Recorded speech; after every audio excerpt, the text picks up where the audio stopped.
Original poster. I have a good relationship with my grandma, but she lives in a retirement community. She has a small apartment, and I don't want to be a burden on her. Plus, I don't want my family to harass her over this. Another commenter, not the idiot. What your parents did is unforgivable. You didn't ruin their wedding, they ruined their relationship with you.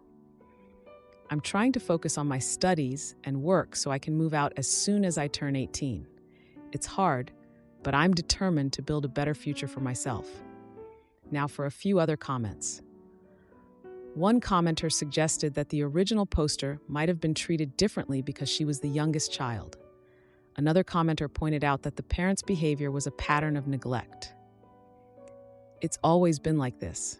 I've always been the odd one out.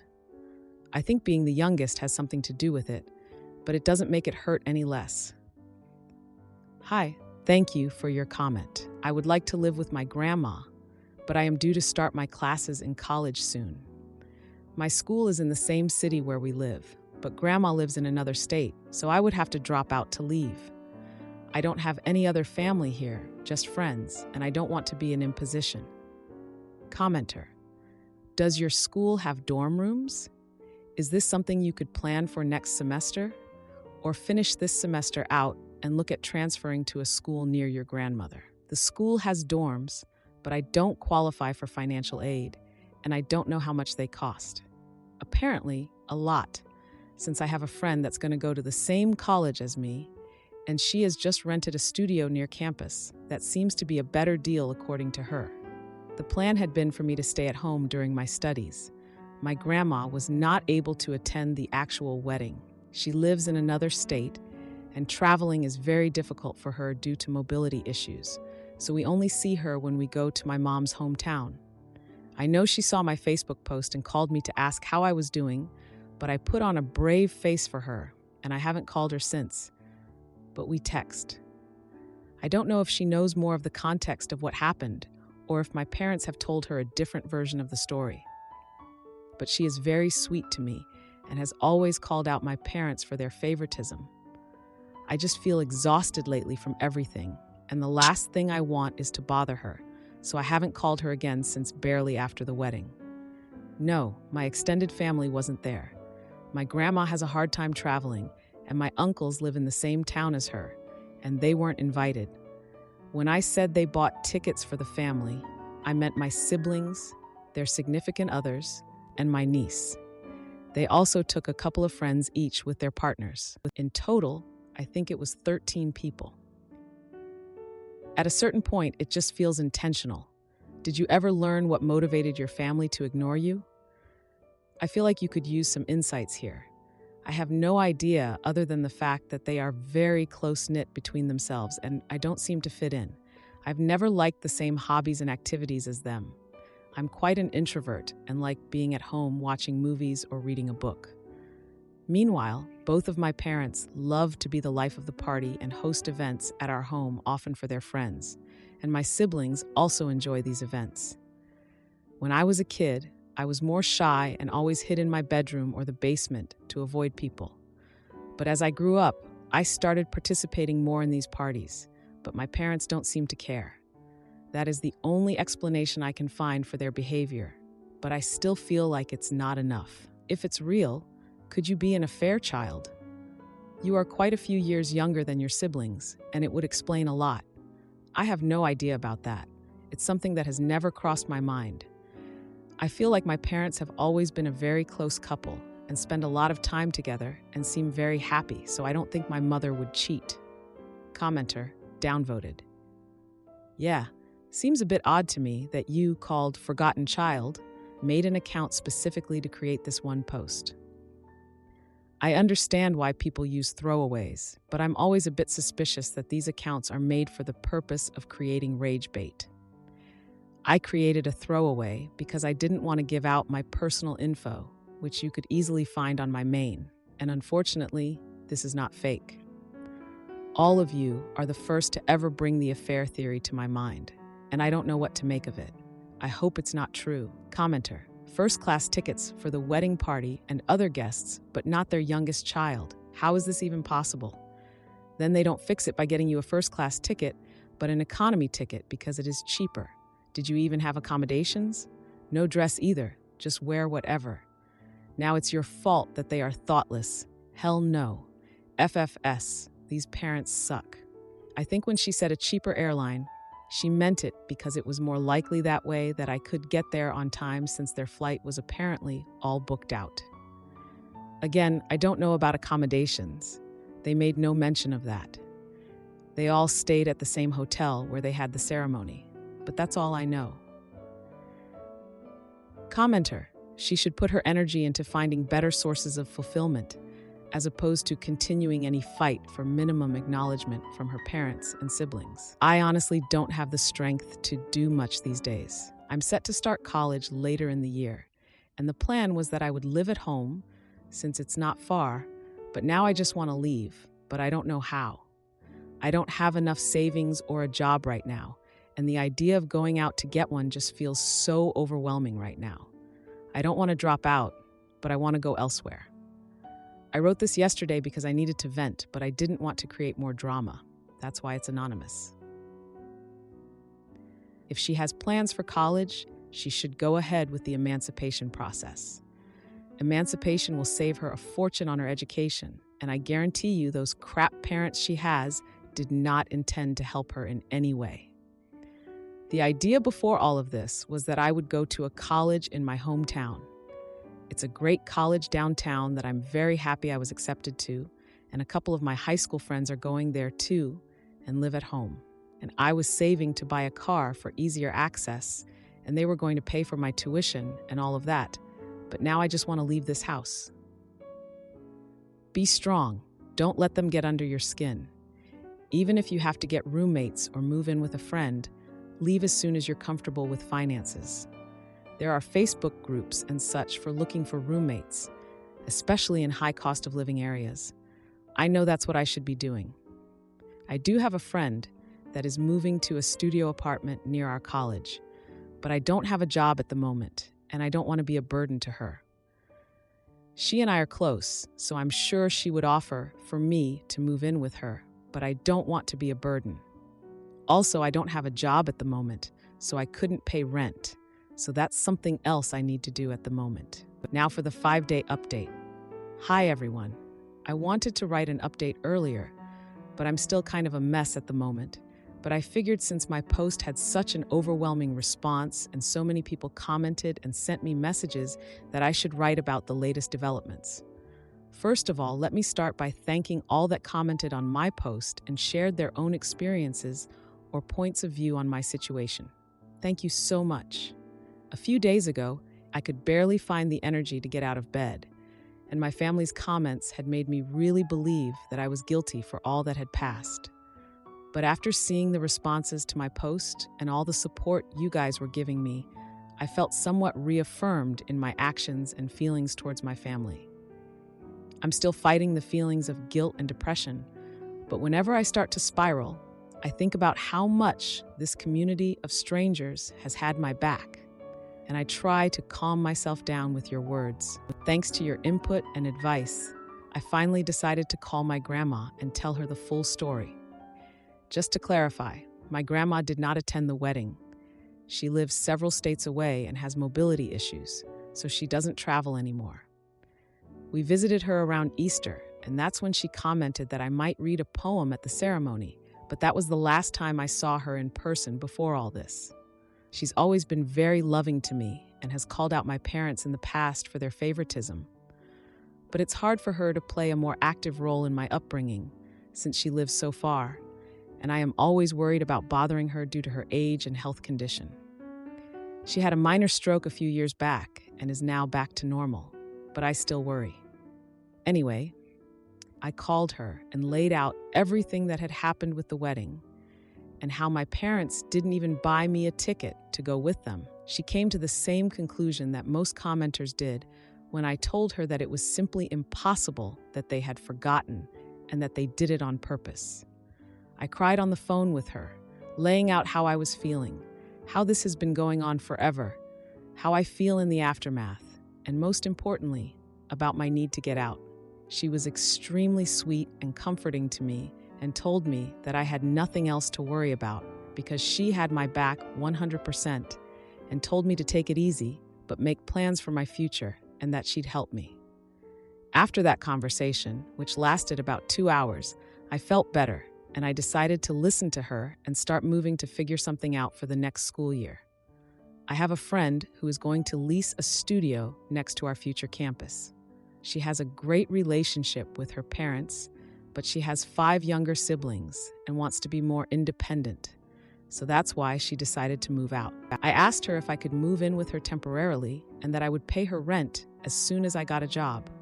She immediately accepted and told me not to worry about rent or anything else until I was in a better position, and we had a good cry together when I told her all about my parents' wedding incident.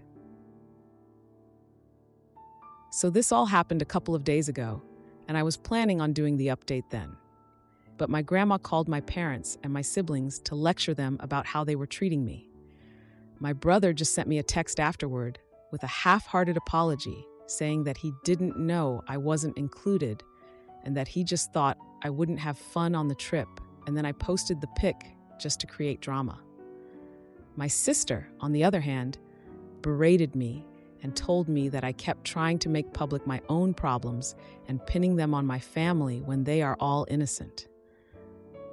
It has been weird with my parents ever since they came back from the trip. At first, they berated me and were furious with me. And after that, we've just been ignoring each other.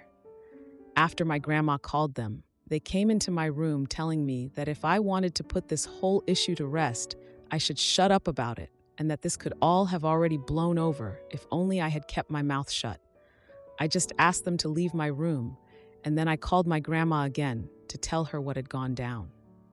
She then told me that she and my uncle had bought plane tickets to come down to see me. This was something that I was actually scared about because my grandma's health is not the best, and this kind of effort is a lot for her, and I know how complicated it is for her to get on a plane.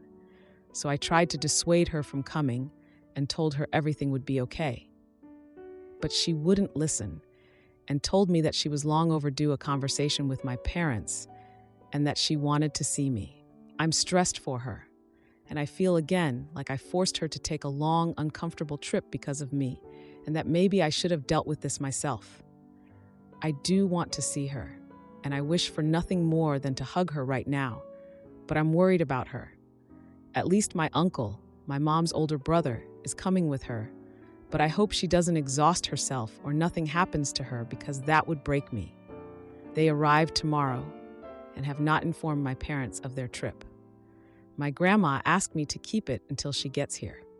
I hope she is able to make my parents see the mistake in their actions, or, at the very least, help me break the news to them that I'm moving out very soon, and I plan on being no contact with them. I don't know. I'm worried about her having to do so much for me and bothering her, but I also appreciate and love her so much for doing all this for me. Now for the update. Hello. Sorry for not having re-updated sooner or commented.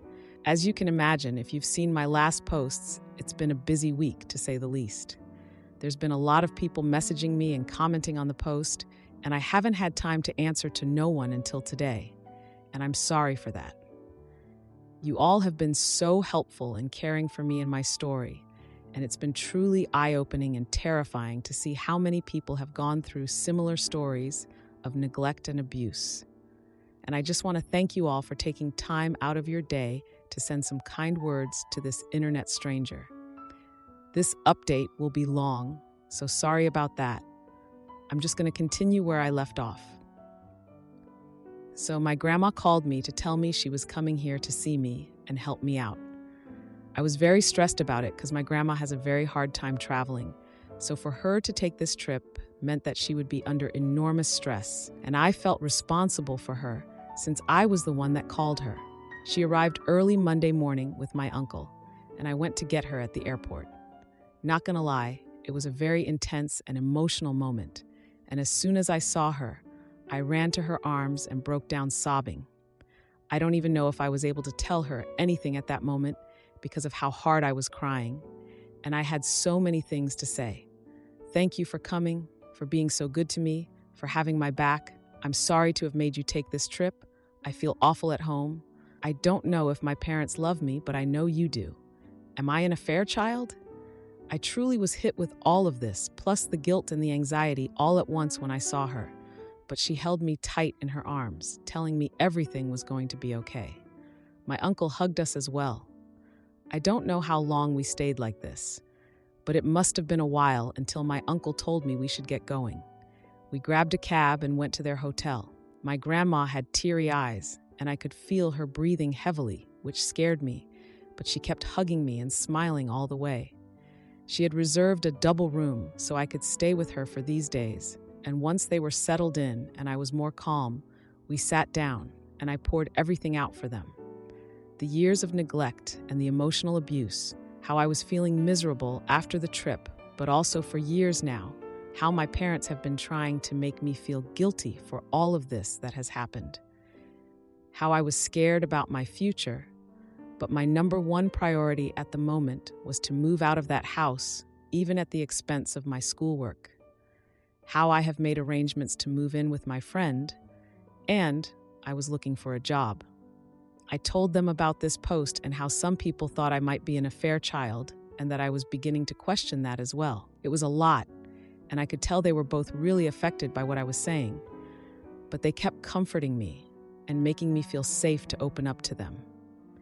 After I unloaded all my concerns with them, my grandma reassured me that I had nothing to worry about anymore and that she would be here for me always. First of all, she reassured me that I was not an affair child and that both my parents were thrilled when my mother got pregnant with me and that she knew the ultimate deal breaker for my mom was cheating, and she believed it was the same for my father. Apparently, the favoritism began showing when I was around 3 to 4 years old, when my parents were constantly complaining about having a young kid in the house. And they were bothered because they could take my older siblings to their stuff, but not me. I was also very shy and a bit of a crybaby, which they had no patience with and made me very different from my siblings. She told me that she knew that my parents had saved more than enough for my college. They're really well off. So that had never been a concern for me until now, thinking they might pull the funds away from me for my education, but that if they tried to not pay for my schooling, she would take care of it, and that she just wouldn't let me drop out because of money concerns. She also told me she would help me with rent and an allowance to move out. She was very generous, and I thanked her for it all. But I also told her that this experience had been eye-opening in the sense that I never realized how privileged I had been economically all my life. For all their faults, my parents have pampered me, money-wise, all my life. I went to private school. I have a rather large monthly allowance. I've had a card for years now, and they have never objected to any of my expenses. Seeing the stories here, I realized how good I've had it so far, and how being dependent on them all my life made me so exposed to losing everything. And I want to be independent now, not just from my parents, but from everyone. I feel like I need to learn to stand up on my own. Writing this and having just read all the stories of people in truly awful situations makes me feel like I've been a spoiled brat all my life, to be honest. She insisted on me accepting her help until I don't need it anymore, and I accepted that. But I'll still look for a job and try to make it out on my own. We relaxed for a while in the hotel because we were all exhausted from the morning. But in the afternoon, we grabbed a cab and went to my house. My parents were extremely surprised to see my grandma and uncle with me when I entered the door. But before they could say anything, my grandma told me to go pack all my essentials while they talked to them. I rushed upstairs, and I could hear my grandma and uncle berating my parents for all that they had put me through. At first, I also heard my parents trying to defend themselves, but eventually they quieted down. When I came downstairs with 2 suitcases and my backpack full to the brim with everything important that I had in my room, they were all in the living room. My father was beet red, and my mother was sobbing like a child. And when she saw me, she extended her arms in my direction, saying she was sorry, but I just said, "Save it," with the coldest tone I could muster. And my dad said that I didn't have to be a jerk, to which both my uncle and grandma told him to shut up. I left the house at that moment and waited for the cab outside. In the hotel, my grandma reassured me that I wouldn't have to go back to them and that they told her my college tuition was never in question for them and that they had planned to throw me an extravagant birthday party to make up for the wedding mess and were going to be giving me a car as an apology for everything. But my grandma was having none of that because it was pretty obvious to her that they were only trying to save face. And they were coming up with these things on the fly, and that a party and a car would not make up for all that they have put me through. Apparently, the moment that broke my mother was when she told her that I had even questioned my paternity, and she started crying then. But my grandma told her that what else could they expect when they had excluded me repeatedly from all family events since I was a child. She told me that she would make sure they made the payments to my school unless I preferred to completely cut ties with them and have her pay until I can pay myself. And I asked her to do that. I felt bad because I feel like it's not her responsibility, but I truly don't want anything else from my parents anymore. And although my grandma is pretty well off herself, she's not as wealthy as my parents. But she reassured me that everything is all right and that everything going to me would be taken away from my mom's inheritance. So the next day, we went with my friend, her parents, and grandma to the studio where we were planning to move. And immediately upon arriving, my grandma said, "Absolutely not." I knew from pictures that the studio was very, very small and dirty, but we saw water damage and mold in the bathroom and kitchenette, and there was also rust in the little old appliances. I knew all of this beforehand, but I figured I could live with that, at least for a while. But the thing that the adults pointed out that actually made me and my friend change our minds was the fact that this studio was street level in a bad neighborhood, in a building that didn't seem particularly safe and had bullet holes on the walls, which I didn't even know what those were until my friend's dad pointed it out. So Grandma and my friend's parents said they would look for an apartment for us in a better location, and they'd help cover the costs. Both my friend and I want to be independent, but we realize that with our most likely minimum wage jobs in such a high-demand area, we won't be able to find anything better on our own. So the plan is we're going to look for a 2-bedroom apartment, and my friend and I are going to pay what we had previously planned for the studio, and her parents and my grandma will cover the difference. I know it's still quite spoiled of me to expect that help from my grandma, but after seeing the studio in person, I truly wouldn't have felt safe there. My friend's parents, who were somewhat aware of what I was going through, told me that I could move in with them until we find a nice apartment. I'm extremely grateful since my grandma is going back in a couple of days, and I've been staying in the hotel with her. Apparently, my friend, her parents, and my grandma spoke about this before coming to me to make sure I had a safe place to stay until we move into the apartment, which is still to be found. I teared up a little as I thanked them, seeing how people were rallying behind me to offer help. Since then, I've been moving some of the stuff I had left at my parents' and setting up my space at my friend's. My mom keeps crying and apologizing every time I go back, and even my father has said sorry, but I remain distant and cold towards them. My sister called and said that our mother was a mess and that I was a jerk for what I had done. But before she could say anything else, I hung up the phone and blocked her. I was going to block my brother as well when I saw that he had sent me a very long message, apologizing again and again for all that he has done to me and for not realizing our parents were treating me so poorly. He says he's been doing a lot of self-reflection since Grandma called and realized that he had been wrong for assuming I wasn't on the trip because I wouldn't want to go, and for just allowing my parents to exclude me for all those years. I sent a brief reply thanking him for his words, but telling him I need space and I was not ready to accept his apology. I feel like he might be genuine because he has never been nasty to me the way my sister has. Just aloof towards me, but I also feel like I need to keep him away for the moment. Also, keeping a bridge up with my family feels like the right thing to do right now that everything is so fresh. Maybe in the future, he will show me he's just as nasty as everyone else and I'd block him. But as long as he respects my boundaries, I feel better not cutting him off completely. I've also made an appointment with a therapist who specializes in neglected teens, and I have my first preliminary visit next week, again funded by my grandma, which makes me feel even more eager to find a job ASAP to take the burden off of her, even if she tells me time and time again she is happy to do all of this for me. That's where things stand right now. I don't know if I'll update again, maybe when I start classes or move to the apartment. But right now, I'm just trying to enjoy some time with my grandma and my uncle and learn to grow and get rid of these feelings of guilt and depression that have been plaguing me for so long. I want to thank once again all of this community for being so nice and helpful to me, and all of you who have messaged me with your own personal stories of getting kicked out or having to learn how to make it on your own at a too early age.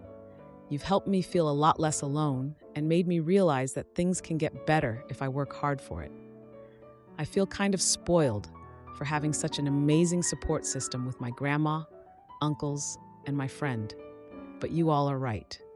Reaching out has been the absolute best decision I could have taken, and opening up about my feelings to those who love me and to all of you internet friends has absolutely saved me.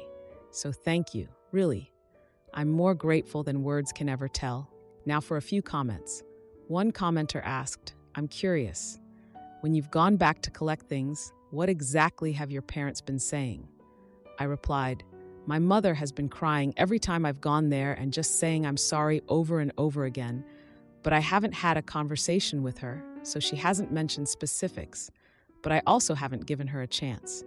My father has been mostly silent, staring at me whenever I come and go, but when he apologized, it was more along the lines of, I'm sorry for everything, than bringing any wrongdoing for his part on anything. I don't know if they are shocked right now by everything that's happening. I myself feel overwhelmed and haven't had time to process, or if they don't think they've done anything wrong and are just acting for grandma. I don't know myself, so I can't really answer. Another commenter said, don't cut off your nose to spite your face in terms of college money. Your parents need to foot that bill in full. Don't hamper yourself with that expense when they can afford it. It is the very least they can do. I responded, my grandma has already told me that it's unacceptable for me not to go to college if the reason is that my parents won't pay, and she won't allow me to get a student loan either. I asked if she would co-sign, and she flat out told me no, that she would pay herself rather than see me stressed about the financial aspect of it. I won't jeopardize my education for my parents, but since I have this option to have my grandma pay, that's what I'll do, because I'd rather this money not come from my parents. Knowing them, they would dangle this fact for the rest of my life like I owed them. I'm very lucky that my grandma will take care of this. I feel like I don't deserve her. Another commenter shared, I hope you aren't feeling guilty for coming from a well-off family. You're not spoiled. You seem more self-aware than a lot of people with your same background. Working and living a life independent of your family will open up the world to you. I truly don't think you're a spoiled rich kid. Working for the things we need and want can create character and teach us so many things, i.e., how to handle difficult people and situations professionally, the value of each hour and dollar earned, teamwork, societal structures, and so on. I'm glad you have a safety net with your grandma and don't listen to anyone who would degrade you for that.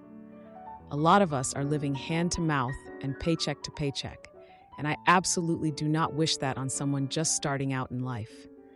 If you ever want to update about how things are, I'm definitely going to read it. Thank you for sharing a very difficult time in your life. I replied, I do feel more than guilty, angry about my background and how blind I've been all my life to all my privileges. This self-awareness that you are talking about, I have discovered in the last couple of weeks, because when I first fought with my parents, I barely thought about money or how I would sustain myself. That's always been a given for me, which I guess is nice considering I'm not yet 18. But after posting here and seeing messages from people who have had to struggle so much with the financial repercussions of being neglected or cutting out your family, or going out into the world at a very young age made me realize how out of touch with reality I was. I'm angry for all the other people who haven't had the same privileges that I did, and I'm angry at myself for being so carefree about money and privileges that I feel most people don't have. I want to be self-aware too. 1. Thank the people who are helping me and appreciate what they're giving me. And 2, in the future, I want to be independent and also aware of how hard it is for other people who didn't grow up in a 5-bed house in an expensive neighborhood with private school and all the other gifts I've been given. Am I the idiot for refusing to forgive my brother despite his apologies and attempts to reconcile? I'm male 19, my brother is 21 and is my only sibling. I realized I was gay from a young age and came out at 14. My parents were supportive from the get-go, but my brother was absolutely not. He tried telling me I wasn't, or that I was just trying to get attention, and tried to get me to change my mind. When that failed, he called me a freak, diseased, said I was going to hell, even though we aren't that religious, and made it clear he didn't want a relationship with me. He outed me at school, my friends already knew, and tried to get others to join in, but no one really cared, and nothing much changed. Needless to say, I vowed to limit contact with him as much as possible, but the comments continued until he moved out when he turned 18 for school. I've since gotten into a great school and have completed a 1.5 years. I'm in a relationship, my grades are the best they've ever been, and everything seems to have fallen nicely into place. My brother sent me a Facebook message back in August. He started by apologizing for how he'd treated me, saying he was depressed before and was stuck inside his own head, fell into the wrong crowd online that reinforced his bitterness towards others. He said he'd gotten treatment for his depression, feels more confident than he has in years, and was on the upswing and wanted to meet up to repair our relationship. He said he was proud of me for being gay and supported me and apologized for taking so long to make it known. I didn't respond, nor did I respond to his happy birthday message in September. Then he started texting me saying he understands if I'm still hurt, but that he'd love nothing more than to make up for the hurt he caused. I haven't responded to these either. Here's where my boyfriend says I'm TA. Over the holidays, we were all back at my parents' house. I had a great time seeing my family, except him. Each time he'd ask about me or try to talk to me, I'd give him one-word answers or clam up. He offered to get a game for me as a gift, but I declined. He pulled me aside to apologize face-to-face, reiterating the stuff he said before, but I also cut that short and walked away. Meanwhile, I talked with my parents like normal and was very open with them about the happenings of my life, typically within earshot of him. The day we left, I said my goodbyes and found him by my car crying. He said he understands why I'm closed off to him and that he regrets how it turned out, wished me well, and went inside. I told my BF about this when I got back, and he's pissed and called me an AH. BF says it's clear my brother feels badly about how he used to be and he's changed, and that to throw that all back in his face is a weenie move. My parents agree and say he's a good person, but ultimately feel it's up to us. Personally, I've gotten so used to the idea of not having a brother that I don't know if there's anything left to salvage. He made his choice to sabotage me then. Is it really my problem he regrets his actions now? Now for a few important comments. A commenter said, YTA, isn't this the best case scenario? A bigot had a change of heart and regrets their past actions. That's the goal with every bigot I come across. He cannot change the past, but he can try to make up for it. You don't need to forgive him, but it might be worth hearing him out to see if he really has changed. To which OP replied, I know he isn't hateful anymore if that's what you mean, but why should I have to be the one to take the time and energy to hear him out? Another commenter said, nah, at this point. Anyway, of course, you don't have to forgive your brother just because he's asked for forgiveness, and forgiving him doesn't mean you have to have a relationship with him just because he wants one. But not knowing if there's anything to salvage is different from being sure you want nothing to do with him.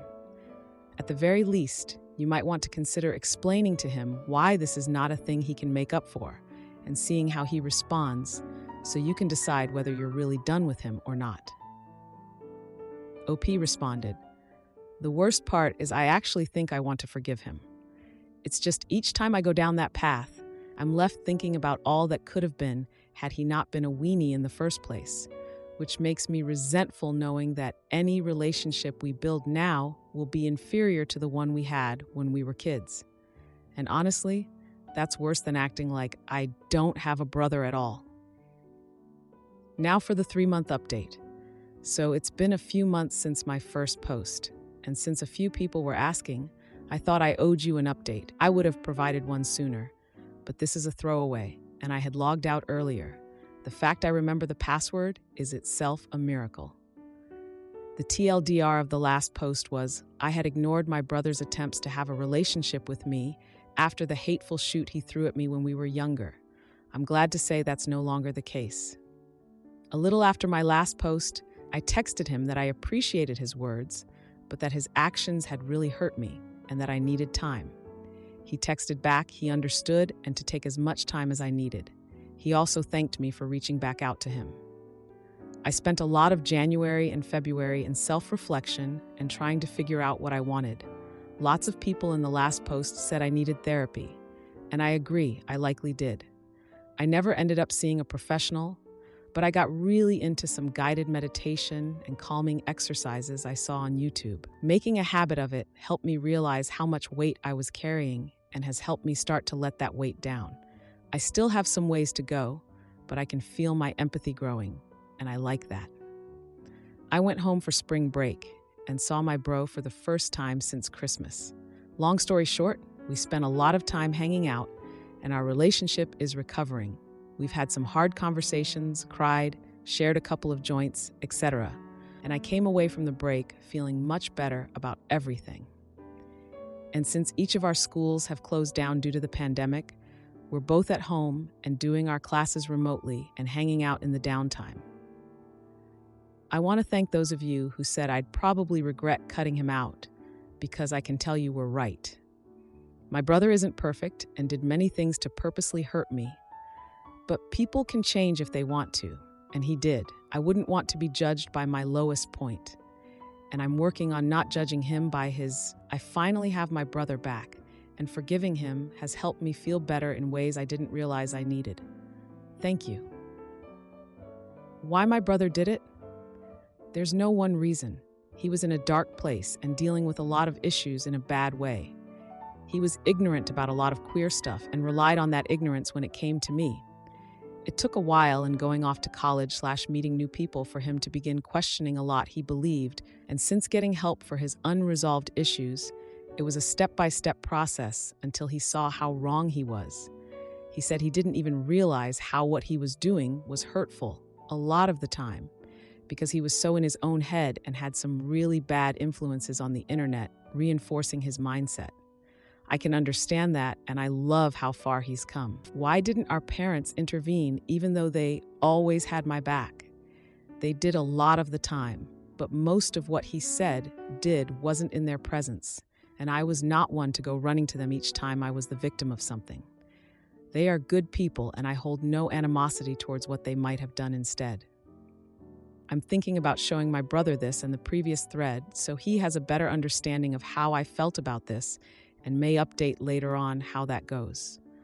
Also, I just want to say to others out there who feel they've been repeatedly wronged by someone to the point they want to cut them off that I know exactly how you feel. But the fact is, people can change if they want to. And even if they do, you're under no obligation to welcome them back in your life. But if you can find it in your heart, I'd strongly encourage you to give them a fair shot at doing so. People do messed up things, sometimes many times or for many years before they realize it and feel remorse. We're all only human. Now for a few important comments. One commenter said, "It's hard for me to find a reason to forgive family that purposely hurts family. Strangers I can understand, but family is the core of trust. Breaking that trust usually causes a domino effect that outperforms the original behavior. I don't plan on ever forgiving my brothers. It's a trap." In response, the original poster replied, "I understand where you're coming from. Consider this if you would. In my opinion, there's much more reason to forgive a family member than a stranger. Injury from family hurts much more than an injury from someone you barely know. Like you said, family is supposed to be the bedrock of trust, and breaking it can cause a lot of subsequent harm. And while your birth family is who you're stuck with by virtue of being alive, they're by no means your real family. You choose who that is. I'm fortunate enough that the family I've chosen is also the one I was born into, but many aren't so lucky. The fact is that humans can be jerks, idiots, and selfish to the point that they hurt those they're around, sometimes on purpose and sometimes without even realizing it. But even if you choose your own family, the one you're born into knows you very well. You have memories no one else has. You've shared experiences no one else has. And even if you've cut them off for good reason, holding on to hate towards them or wishing them misfortune will have a corrosive effect on your own well-being. Not forgiving a stranger just isn't the same. The hate is just as corrosive, but it's much less relevant to you as a person and much less intimate a situation than the hate to a family member. Being angry at a stranger is like holding a red-hot screw. Being angry at a family member is like having a red-hot screw between your heart and your lungs. You don't need to have a relationship with anyone if you don't want, not even your birth family. You don't need to make people feel better if you think they don't deserve it. But I urge you to look at the baggage you carry inside. Baggage which may well have been thrust on you through no fault or choice of your own, and slowly allow yourself to let it down. Forgiveness isn't about saying everything is okay or back to where it was. It's about allowing yourself to heal from the damage others caused and leave it in the past. It's a very intimate thing to experience, but a very scary thing to even try. But I encourage you to take a chance if you can. You owe it to yourself, and who knows what can come from it. Now for the 2-month update. The original poster commented on another post similar to their own experience. I saw this on my main and logged into my throwaway for this. I just wanted to say I'm very proud of you and all the progress you've made. Mental illness is itself hell, but adding on the stigma of it, and it becomes almost torture. You've handled those challenges with more determination and resolve than most people ever would, and I'm extremely proud of you for that. I'm commenting because I had a similar situation to yours. My brother also was mean to me over the years and treated me like absolute dirt. Take a look at my post history if you want the full story. All I would say is that you should do what is right for you. People can change, and it's possible your brother has spent some of the time you were working on yourself doing the same. It's also possible he still is and will always be a douche. Have you considered meeting him somewhere to talk just the two of you and tell him what you need to tell him? Is there a way you could write a letter to him or something and let him know what specifically he did that is making you want to say no to reconnecting? Your relationship with him will always be lacking/detached if you never explicitly air out your grievances with him. You can always cut him out of your life at a later time, but you won't be able to communicate with him like this once you do. So maybe it's a good thing to think about. Even if it doesn't work, you'll be no worse off than you are now. But of course, look out for your own needs first and do what you think is best for you. Best of luck. Am I the idiot for almost sabotaging a healthy relationship because it didn't feel like a soap opera? I've never had a healthy relationship. My first and longest relationship was a codependent mess with insane highs and crashing lows. I deeply loved him, obsessed over him, even though in hindsight he treated me terribly. It ended disastrously, taking me years to get over. I've tried dating other guys since then, but either they weren't interested and just used me for intimacy, or I'd realize I was just using them for validation, and nothing ever lasted. I eventually gave up on dating, and up until recently, I'd been happily single for about a year. A few weeks ago, I met someone at a uni class and we really hit it off. We were just friends initially, but eventually started dating. We're getting pretty intimate, and I genuinely enjoy being around him. But I'm not really sure if I like him that much or if I'm forcing it, but because of my terrible dating history, I've realized that I actually have no idea what it feels like to be in a healthy relationship. The thing is, he's smart and funny and super nice and actually likes me. He genuinely listens to me, he cares about my interests and remembers things I've told him, and he doesn't play arbitrary relationship games, all of which I'm not used to in the slightest. However, I don't feel like I like him as much as I should. I certainly do like him, and I love hanging out with him, and the romantic, intimate stuff is pretty good. But compared to past relationships, as disastrous as they were, this one feels almost boring in comparison. I don't crave to be with him. I don't get wild fireworks when he kisses me. I don't feel my heart flutter when I get a text from him. I do feel a strong sense of affection that's almost a weird mix of close friendship, and this guy is a dork, and I really like kissing him. And for the first time ever, I almost prefer just hanging out in his kitchen and making dinner together to being intimate, which is totally opposite to past relationships that were mostly built around intimacy. So I've been wondering how much of that lack of intensity is due to him not being right for me, or if it's because he is right for me. Maybe I don't get fireworks when we kiss because he freely kisses me all the time without making me work for it. Maybe my heart doesn't flutter when he texts because I know he'll always text back without making me wait for hours on end. Maybe I don't constantly think about him and crave his presence because I know he'll be there when I need him. Maybe the intensity isn't there because I don't have to fight for his attention, or walk on eggshells, or agonize about him not being there for me. I know I feel a sense of warmth, of contentment when I think about him, and when we're together, there's not really anywhere else I'd rather be. Maybe that's enough? I know it's early days, but he's already expressed a strong interest in me, and I feel like my feelings aren't quite matched to his. Should I be feeling more intensely about him? Or is this just what being in a healthy relationship feels like? Now, for a few months later, a few months ago, I wrote about dating an actually stable guy after only having toxic relationships. The post got more traction than I expected, so I figured it might be nice to do an update. Thank you so much to everyone who replied to my post. All the replies really helped. As it turns out, the guy I was seeing found the Reddit post, clicked that it was me, and talked to me about it. Turns out he actually felt the same way in terms of low intensity, but he liked that, and I decided to keep dating him for as long as we kept having fun together. Well, I'm happy to say that last week we celebrated being together for 6 months and that we are quite madly in love with each other. After we talked, I took the advice of some of the commenters and tried to just enjoy my time with him instead of worrying about the depth of my feelings. I soon realized that he's a kind, thoughtful, intelligent person, and we totally get each other. He makes me laugh with the most inane stuff, and he thinks my dumb jokes are funny too. We can talk for hours and hours about anything at all, and I rarely feel like I have to justify or explain my point of view at all. He just understands me.